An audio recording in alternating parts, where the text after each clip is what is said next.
ക്രിസ്തുവിലുള്ള വിശ്വാസത്തിൽ ജീവിക്കുന്നവർ യാതൊരു വിവേചനവും കാണിക്കുന്നില്ല.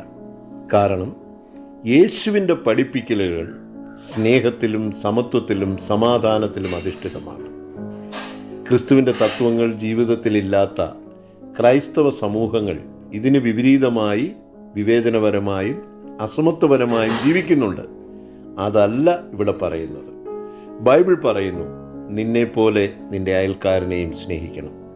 ഇതിനർത്ഥം ക്രിസ്തു പഠിപ്പിക്കുന്നത് ഇതാണ്: എല്ലാവരെയും സ്നേഹിക്കണം, ആരോടും വിവേചനം കാണിക്കരുത്, എല്ലാവരെയും ദൈവമക്കളായി പരിഗണിക്കണം.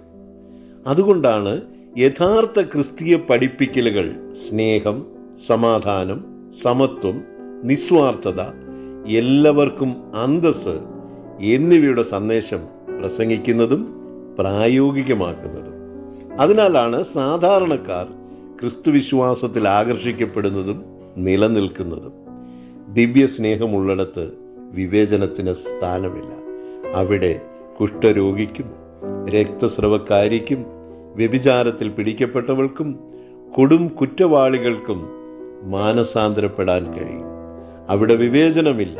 വിവേചനം എവിടെയുണ്ടോ അവിടെ ക്രിസ്തുവിൻ്റെ സ്നേഹത്തിനോ വിശ്വാസത്തിനോ തത്വങ്ങൾക്കോ യാതൊരു പ്രസക്തിയുമില്ല.